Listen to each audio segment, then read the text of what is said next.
Welcome to This Just In, the show bringing you the latest advancements in healthcare, strategy, innovation, and public policy. And now, for the fastest voice in healthcare, here's your host, Justin Barnes.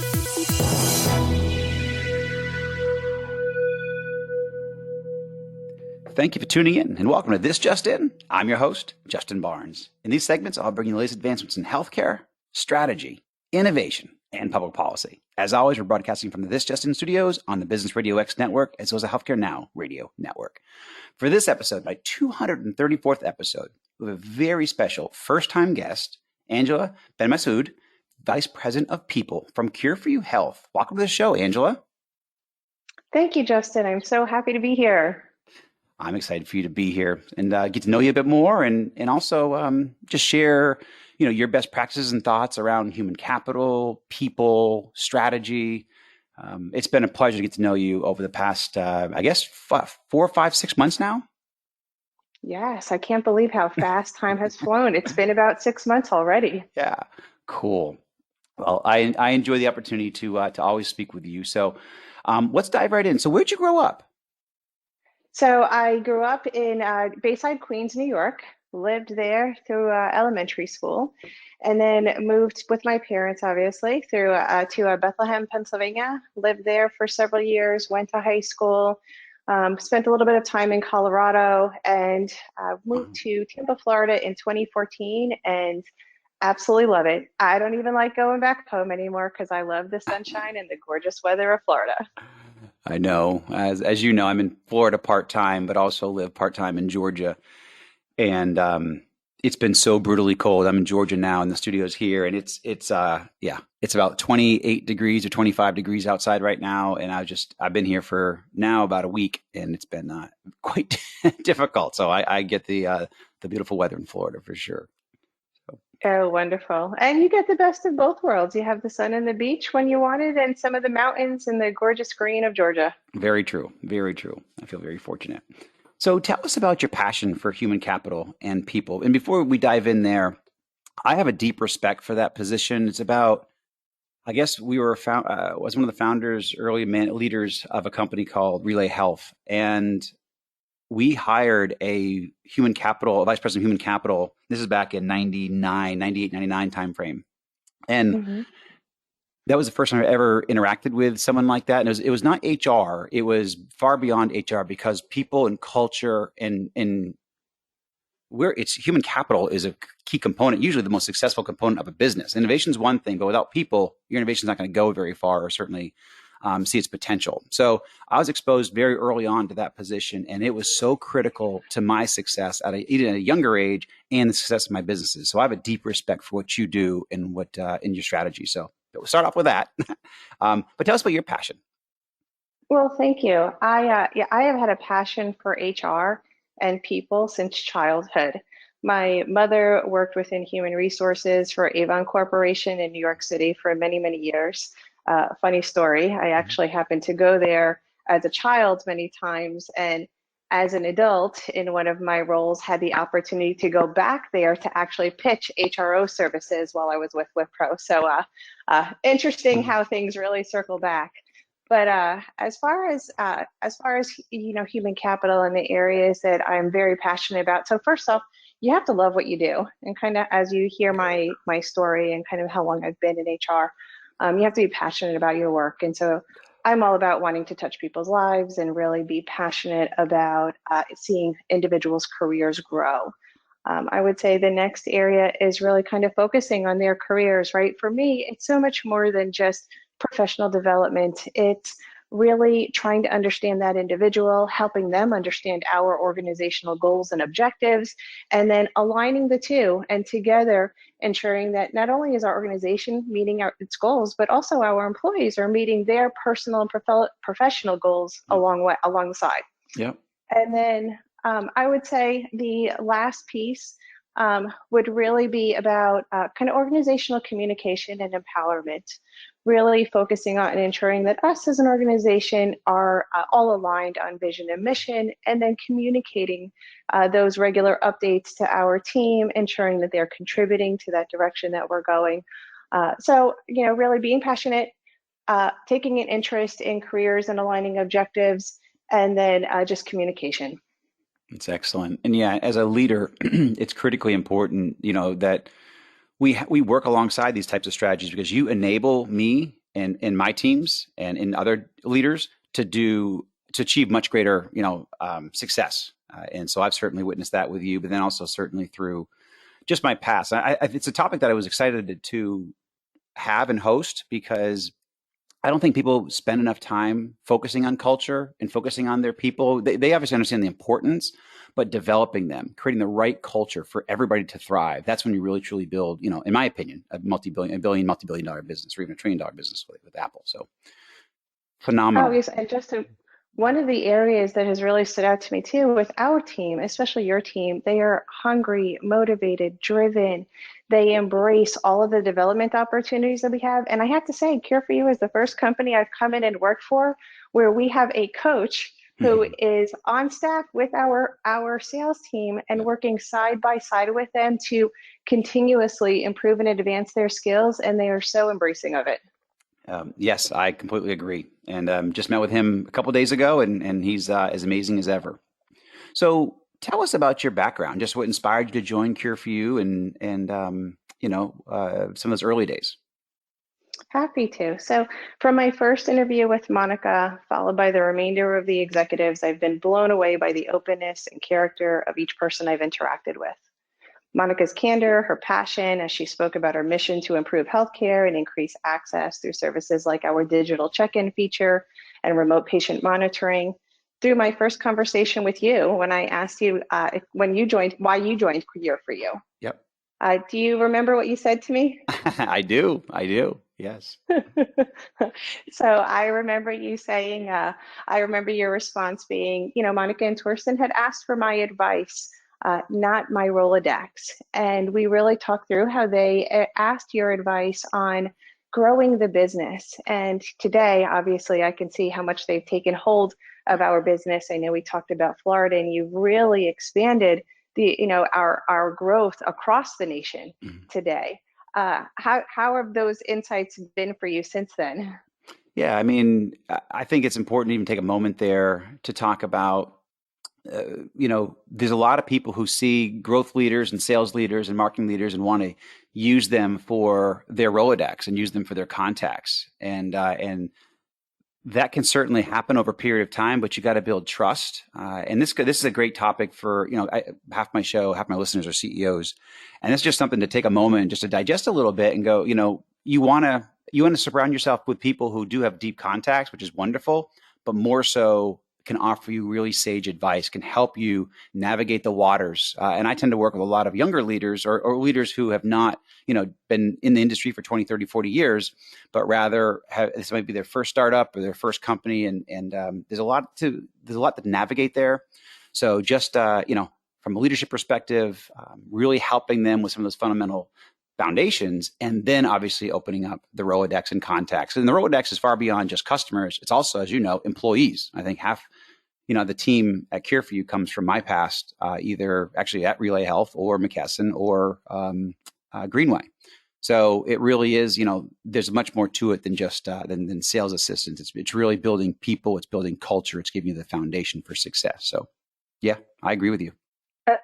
Oh yeah, life lesson learned. I do not ask about Rolodex any longer because it shines through regardless, right? You see the impact that you have made in growing this organization, your prior organizations, the connections that you've made, and it really goes without saying. So definitely value that. And I will say that, that conversation that you and I had that day is a key contributor that prompted me to join the organization. Yeah, I love it. And I will delineate there though. So I was a board member first, and that's of Qure4U before I joined them full time. And I think if you are hiring a direct, like a quota carrying salesperson, certainly leveraging their Rolodex is important. It's a little bit different than I just have to be careful because I built, it's taken me 25 years to build a lot of my relationships. So I don't just open them up to people immediately. I've got to build that bridge. I've got to build that trust with them.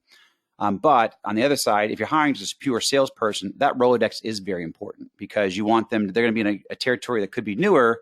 and having relationships to leverage while they're building their territory, while the company's helping you build your territory in your region is very important. Having, 5, 10, 15, 20 different organizations, hospitals or health, practices in our industry to walk into will really help you kind of get off the ground. So I completely agree with you. It's excellent.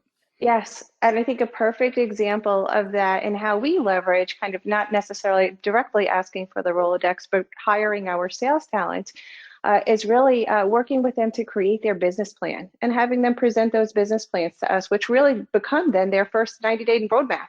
Yep. Very true. Wonderful. So we both have mentioned culture here, but you brought up culture a few times. And so tell me how you're shaping culture and how you do that. Yes, so as you already know, I absolutely love to read. And through books such as No Rules Rules by Reed Hastings, the CEO for Netflix, and Aaron Myers, Delivering Happiness by Tony Hsieh, he is the CEO for Zappos, and then most recently, The Buddha and the Badass by Vishen Lakhani. The lessons we've learned from The Great Resignation have shined a light on the importance of finding purpose in your work, feeling valued, and growing your career. It's become so much more than money. It's meaning and finding your why. And Buddha and the Badass drives many of these points home by showcasing simple things like finding your life's purpose, showing small acts of gratitude with your peers, and the overwhelming positive and engaged culture that this can spur. So taking some of those lessons learned into practice through those books, along with the extraordinary talent and culture that we already have in place, our culture has really evolved organically. And the three areas I'd really highlight are collaboration, gratitude, and then transparency and openness. With collaboration, recognizing small moments. Our team, is there assisting a customer, creating a document to help people navigate around our new office, working side by side on unexpected projects to quickly yield results. Those little small thank yous, they'll leverage things like Slack, Pingboard, which is a tool that we're using. They'll also leverage, emails, in-person communication, where they're sending thank yous, not just for the task itself, but just appreciation for the individual who helped. And those little acts of kindness that they display really go a long way. And then the last thing I'd say is on the transparency and openness, which I've seen with Qure4U since the day I joined. I remember coming in my first day, looking at our calendar, and I'm like, I can see everybody's calendar and what's on it. Justin's, Monica's, everyone's. And it really showcased just the openness and transparency in our org. We encourage candor, we share the good and the bad, and we really embrace that information to work together to overcome any obstacle. It's, in over 20 years of HR, the experiences and dynamics in our existing culture and what we're getting to evolve is unlike I've ever experienced. It's amazing. I love it. I love it. And that openness and transparency is a double-edged sword, because literally while we're recording on air right now, I have my team pinging me, texting me, going, I see that you're on the radio, but can you please answer this question? Because they can see my schedule. I do like it, but it's a double-edged sword at times. So, it's gracious. Yes, it is. I can never escape. But I love it. And I completely agree. Actually, I live my whole life around collaboration. I'm very fortunate and blessed because of, collaborative strategies and having a grateful attitude and living life, with gratitude in every instance, even the bad. I mean, it's easy to have gratitude when things are going well, but being appreciative, even when things are not going well, and being grateful for what you have and looking at the positive side, and obviously transparency and openness is a key to relationships. It's a key to success. It's a key to happiness. It's a key to building trust. So, phenomenal. So we've heard a lot about the Great Resignation in 2021. I've read a few articles on it. You've shared a couple as well, and I know that you dove into it quite a bit just to make sure we navigate it successfully. But how do you manage to have, the best retention rate at Qure4U? Definitely the existing culture that I have walked into has just been amazing to work with. And so I would say kind of taking that to the next level, we've really been focusing on engaging our talent. So 2020 was a year of reflection for many. And life is just too short to spend time in a role that you're dissatisfied with or a toxic work environment that lacks engagement and appreciation, which, we've seen many folks come from. We at Qure4U, we really pride ourselves on listening to our employees and acting on their feedback. So when I joined in August, we spent a lot of time doing one-on-ones, ensuring that, our folks really understood their roles, the perception of the company, what is the perception of the leadership, and understanding of our vision and mission and how their role aligns. We also did some internal pulse surveys for folks who were free to share that feedback in person and or over video conference. And we also, just in January, participated in a Great Place to Work survey, which gave us some very valuable insights. Some of those findings were 100% of our executives fully embody the best characteristics of our company. That tells me we don't just talk the talk, we also walk the walk. We're leading by example. Our folks believe in us. And then the next I would highlight is 100% of our employees feel that they can count on people to cooperate, and 98% when they look at what they've accomplished, they feel a sense of pride. So that showcases our team's passion and commitment. Would you say that you're seeing those things as well, Justin? 100%. Yeah. When I saw this, and I saw even your recap that you sent out, I mean, it does embody who we are, our culture, and where we're going. So I love it. Perfect. And the last thing I would just mention there is we really leverage the constructive feedback that came out of those conversations and those surveys as well. And I would say, the area of opportunity for us that really shined through that we were lacking were on personal and professional growth and development. So as we were planning for our 2022 strategy, what we really focused on kind of bringing into the organization is defining career paths and making sure that individuals can grow upwards in their respective roles or across the organization. We're partnering with companies, we're partnering with some virtual learning companies where we're developing role-based learning paths. And then we are also doing, giving them access to various courses that will help their soft skills. There's some really good certification programs. So our implementation team is really excited about studying for their project management certification, and they'll all achieve a PMP certification. That's awesome. Our engineers are super excited about the AWS Certified Solutions Architect course, which is also going to leverage their way to a certification. And these certifications can hold weight within our org as well as their respective fields. So we're really trying to find a way to keep growing their skills and giving them opportunities that will help them not just at Qure4U, but also in their broader careers. And then just the last thing I would mention there is another area, and not just within Qure4U, but I recommend this, across the individuals listening today, but a line of sight into metrics and KPIs. Yeah. When you can share with your employees what their KPIs are when they start, folks are competitive. It gives them an opportunity to know what their performance is measured upon. 3 metrics, just keep it simple, and make sure that they fully understand it, and they themselves can work to increase those stats personally so they compete with themselves, but they can also compete against their team members in a team-based environment. So it really helps to drive results for the organization, but it also gives the employee just some skin in the game to really focus on improving themselves as well.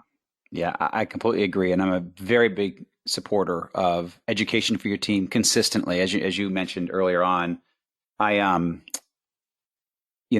always had someone supporting the growth team from a standpoint of education. You brought up, the sales coach, and I've always had one for the last, 15 years or so in my different various businesses, where I always have somebody helping the growth team with best practices, staying sharp.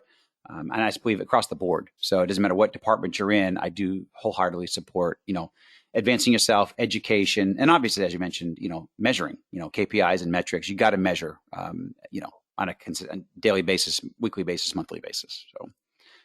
Yes, one of the nice things with those sales coaches too, and just coaches in general, they're neutral parties, right? So the employee, their manager, they can feel free to give, feedback, and that coach can really help guide and direct completely unbiased to the organization, which goes a very long way. Yep.